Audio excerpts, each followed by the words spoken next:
Sa pagkakataon ito, pag-usapan po natin ito pong naganap na insidente diyan sa may LRT station sa yung FPJ station diyan po sa may EDSA Muñoz sa Quezon City, kung saan isang lalaki ang sinasabi po ng LRTA na tumalon mula sa platform at namatay at nabundol pa ng isang driver ng isa pong kotse. Pero ang update po dito sa driver po ng kotse, una po ito ay ikinulong, no?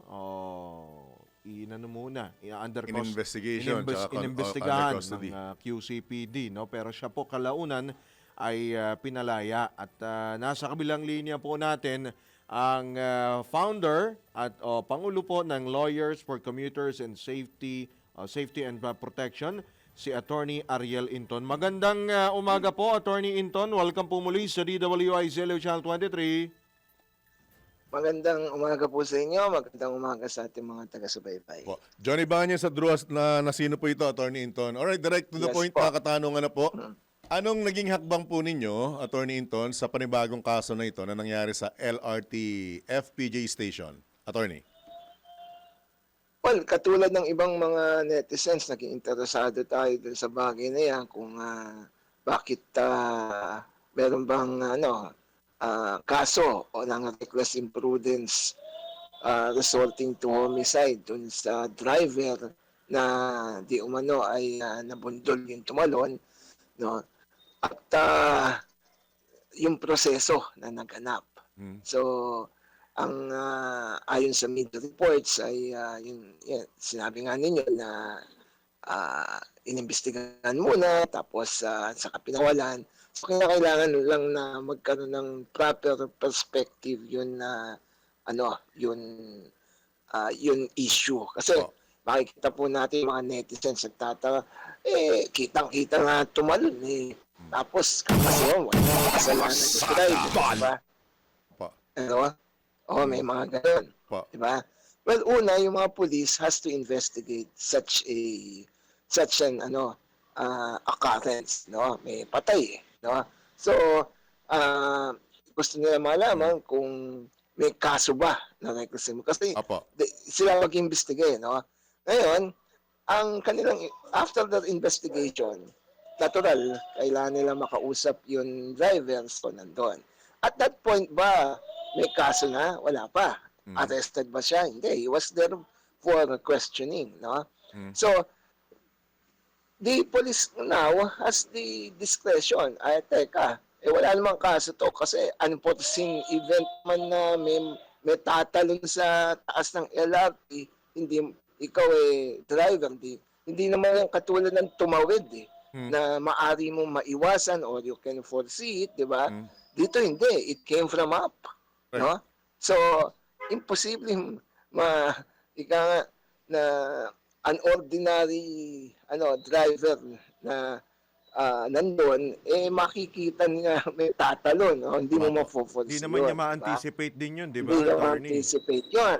So, may CCTV, may ganyan. So, ang sabi ko, sige, walang kaso. They did not file a case. Yun. So, ang naging problema lang ay yung mga pahayag, no?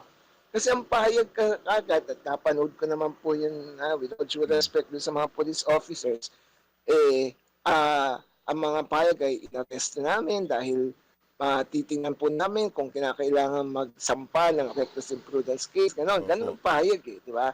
So tuloy, the media will report it that way, na maaring makasuhan, di ba? Tsaka, Attorney Inton, base sa video, yung mismong pulis ang nagbanggit Yung mismong pulis ang nagbanggit na posibleng kasuhan ng ganung kaso Tama. Kaya nga, of course, the media will report it that way, di ba?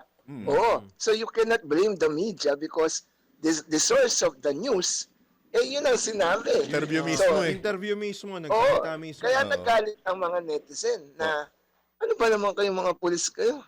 Nakita na nga niyo, di ba? Ganon. Kung hindi sana ganon yung statement, things will be different na, na sa ganitong proseso po kasi, kailangan po natin malaman kasi po may namatay. So, yun, ganon sana. Kaya lang yung possible of filing a reckless imprudence case, yun siyempre ang naging statement ng police. No? Kaya nilinaw nila yon. Po. Nilinaw nila yon. Siguro yung official na ng QCPD, nilinaw nila na wala silang sinampang kaso sa piskal dahil sa CCTV nakita na wala siyang walang reckless imprudence case. It will not hold water, ika nga, filing a case with the fiscal's office. Attorney So, Hinton, wala. Opo, baka lang po, pasensya na po, baka lang po mula sa isipan ko. Kasi marami rin po ang umaangal dun sa kasalukuyang batas kaugnay sa mga pagmamaneho. Kasi may binabanggit po na bukod sa ganyang insidente na, syempre, for questioning ka, tama ba na nasa batas din na kahit may sasakyang pumasok sa isang one-way at nagkaroon ng aksidente, yung nasa tamang way na driver, kailangan pa rin siyang imbestigahan dahil Mananagot pa rin siya dahil mukhang hindi siya naging defensive driver. And another thing, yung sinasabing pag nag-overtake po at nagkaroon ng aksidente at napatunayan na yung nasa tamang linyang driver ay hindi rin naging defensive, may pananagutan din siya? Okay. Yan po yung tinatawag na last clear chance, no? Yung last clear chance. So, depende po yan sa circumstances, no? Depende. Kasi kung hanggang doon po yung tanong, mahirap po eksaktong sagutin yan. Kasi depende dun sa, kung ano yung last clear chance. Yun, kung kaya mo bang iwasan. Saka yung possibility, o mapoposi mo ba yun, yun. So, in all of this, no, boils down to what we call meron bang kapabayaan. At hindi lang yung kapabayaan simple, reckless imprudence yung tao. So, yun ang batas. Hindi kasi ang kaso ay imprudence resulting to homicide. Hindi yun kundi yung reckless imprudence. So, kailangan mapatunayan mo yung recklessness. No? Ngayon, ang pagkaganyan, sabi natin, kahit sa simpleng banggaan, di ba? So, okay, may simpleng banggaan. Sige, imbestigahan muna ng polis, di ba? Mag-iimbestiga. Unless magkasundo yung dalawa, no, na drivers o yung mga kasama doon, sila, pati yung sasakyan, detain muna doon sa polis, di ba? Tapos, magsasampa sila ng kaso sa prosecutor's office for inquest. It is not for the police officers to determine sino yung may kasalanan o sino yung wala. They cannot do that because yung mga police, they will just investigate at ang magsasabi na yes, may reckless imprudence case ay yung piskal na nag-i-inquest. Yung inquest fiscal, doon sa mga sinabi mong halimbawa, will determine whether okay, meron reckless imprudence kahit na yun sa sinabi mo na nandun sa right way, di ba? Yun, hello? Opo, go ahead po. Di ba yun sa nasa right way, kunyari yun siya ay nasa tama, tapos tamang lane, tapos siya pa yung kinasuhan, di ba? Ganun yung example mo. Opo. Doon titingnan ng piskal, meron ba siyang reckless imprudence, yung kapabayan? It's not whether nandun ka sa lane na yun or not, nandun, di. Doon sa point na meron bang last clear chance siya para iwasan yung aksidente, no? Right. At kung sakaling hindi niya naiwasan, meron ba siyang recklessness? So yun titingnan ng piskal, no? So it's either i-dismiss niya, number 2, further investigation, or number 3, isampa sa husgado. So hindi po natin sisisi yung police na mag-imbestiga kasi yun ang trabaho nila. No? Pero pagdating sa inquest fiscal, yun na po yung determination. Kaya po hindi po natin masasagot yun sa example kung bakit ganun or what kasi it's a case-to-case basis. Pero, for instance, good nasa thing right na lang, lane ka, nasa right lane ka pero overspeeding ka. No? Yan. So maraming factors kasi. Good thing at inatras na rin nung ama nung biktima. Dahil wala naman Aksidente po talaga. talagang ang siguro ang point dyan is bakit inabot ng ganong katagal? Yan, may mga ganon sinasabi na extent, Right. di ba? Ba't ang tagal naman yung imbis nga, nakita na nga may CCTV. Saka ako, to my mind, with all due respect dun sa police, na hindi ko alam kung ginawa nila, bakit nagsentro lang dun sa driver? Why did they not go up dun sa LRT? And Ang susunod determine namin baka may itatanong, mga tao Atty. doon. Inton. Opo. Oo. Wala po bang ikangay responsibility ang LRT management dyan? Tama. Meron po bang yun, no? negligence Saka- sa part ng LRTA? that should be investigated also. Saka hindi lang yun. Kunyari nangyari yun. Ako siguro, kunyari, nag-iimbestiga. Titingnan ko na yung CCTV sa taas kasi ano ba ang chance na yung tao tinulak o kaya nag-suicide? There is chances maaaring tinulak siya, di ba? Mas Aksidente meron sa ganun siksikan, naitulak. kesa sa suicide, di ba? Po. So, bakit hindi nasama yun sa investigasyon? Although hindi natin sinabing tinulak, but what we are saying here is, if we really want to investigate it wholly, no, yung lahat, they should have went up, no? At tiningnan na, teka, pati nga ang CCTV guard, may tao bang nandito nung panahon yun, di ba? But hindi, sumentro lang dun sa driver. Correct. Actually. Oo. So, yun, kailangan na inimbestigahan doon. And I think the OTR will investigate that. Attorney Inton, gawin nating i-generalize natin. Sa ibang bansa, meron ng mga harang bago sumakay ng... may barrier bago sumakay ng bagon. At meron din silang protection doon sa mga pader-pader nila. May pagkukulang ba tayo or may kailangan pa bang idagdag ang mga istasyon natin ng tren o ayusin Attorney Inton. for the safety ng Well, commuters? sa nangyaring yan, the OTR has to review na baka kulang nga yung mga ganyang protective measures sa taas. Isolated case lang naman yung may magpapakamatay, di ba? Pero what if iba yung nangyari? No, it's not suicide. But something more, ika nga, it's intentional. Di ba? So siguro kailangan rin tingnan yung infrastructure para maiwasan yung gano'n na hindi magkakaroon ng gano'n. Kaya nga yun kaya nga makikita natin, 'di ba? Sa mga kalye, 'di ba? May mga harang sa gitna. In other words, you minimize the risk na merong masasaktan, may mamamatay. Ganun yun. Yun ba ay kailangan ngayon tingnan ng DOTR? Tingin ko kailangan. Siguro dapat fiberglass yung Yung clear para makikita. Clear. At Diba? saka hindi Kasi- pwedeng akitin. Yun talagang hindi ka pwedeng Oo. lumusot. At hindi ka rin pwedeng humawak dahil Oo, madudulas kailangan ka. tingnan nila talaga yon kasi Open kasi may yun sa ganito mga na eh. estasyon, di May ba? nang- Open yan. may nangyari ng ganito. Attorney Inton, di ba parang nakagugulat din dahil normally ang mga yung mga nagsusuicide sarilis tumatalon eh. Pero ito nangyaring ito doon sa labas ng rilis tumalon eh, di po ba, attorney? Kung yun nga ang nangyari. Yes, oo.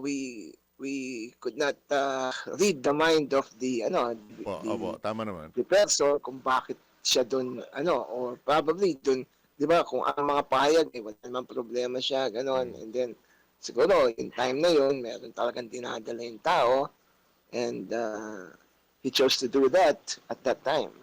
Opo. Attorney, meron bang dapat ikabahala ang mga commuters dito sa nangyaring ito sa sa LRT at or kung sa iba pa, di ba? Aksidente man yan or sinadya, May Attorney mga Inton. dapat bang gawin ang ating gobyerno para na rin sa kaligtasan ng mga commuter? Saan po? Doon po sa LRT yes, mismo? opo. Ayun, sa Sa LRT ganyang talagang establishmento po. siguro yung mga security guards, yung mga security doon, kailangan yung paano na wala pa nakakita doon na umakyat yun or what, di ba? O, di ba, kung I don't know, hindi ko alam kung may CCTV sila doon sa taas na Pero maaari dapat meron nilang reviewin. Kaya kung meron sila doon ma-review, nakita ba ng security guard doon o ng tao na mukhang hindi na hindi na normal Mapakali. Oo. yung tao at bakit siya doon papunta, saka talaga bang spontaneous siyang tumalon o baka nandun siya at nag-iisip pa kung gagawin or what. meron pang ganun time element, and nakita na nga siya ng mga LRT personnel pero hindi pinabayaan yan, yung mga ganon, di ba? Was it really spontaneous that he jumped? Or he was there for a matter of time, di ba? Medyo matagal pa siya doon na suspicious na yung kilos niya, na bakit nandun siya, di ba? At kikita siya ng mga LRT personnel security but they did not do anything. Yan. Siguro, yun ang dapat makita. Alright. Oo. Apo. Right. Attorney, baka meron kang mga gustong panawagan sa ating mga kababayan, lalo yung mga sumasakay, mga commuter. Apo. Sa mga commuters, siyempre, hindi naman natin maano na wag kayong tumalo, di ba? Hindi naman, Wala kasi naman, hindi nga siyempre. normal yan. Hindi naman ganyan, It's really, siguro isang, dyan is, ang panawagan na lang po natin siguro yun mismo sa, with all due respect, no? Doon sa DOTR. hindi, yung mga mag-iimbestiga ng yes, ganyang kaso na kailangan maging maingat tayo sa mga statement. Tama. Oo. Kasi yung mga statement na yun, sisisihin ng mga netizen yung batas. Bakit ganyan yung batas sa Pilipinas? Bakit ganyan yan? Walang logic, walang di ba? Ganon. Just because of that statement. No? Na pwede naman hindi ganon. Di ba? Right. Tuloy, ang nasisisi nila yung batas. And that law or that procedure has been with us for so many years, decades, na gano'n na talaga, na ang police mag-iimbestiga, Ilang dekada the police will, ang police ang discretion kung paano, isasampa nilang kaso, at yung piskal ang mag-i-inquest, or what, or magdi-direct filing yung police for preliminary investigation. It has been like that for so many years, for so many decades. And then, because of that statement, with all due respect, ng mga netizen na, wala, ano ba yan? Ba't ganyan ba yung batas na yan? Di ba pwede palitan yan? Ganon, di ba? Right. Samantalang, tested na yung ganong procedure for so many decades. Alright. So with that, Attorney Anton, maraming salamat po sa pagkakataon, ha? And from time to time, muli ka namin abalahin. And by that Anytime time, po. mas maganda lang pag-uusapan natin. Oo. Tama po ba? Salamat po. Salamat po, Opo, attorney. salamat Right. po. And good Ingat morning, po, good morning po. Ingat, good luck po. Po mga kabalitan, kabalitaktakan, si Attorney Ariel Inton, President and Founder ng Lawyers for Commuter Safety and Protection.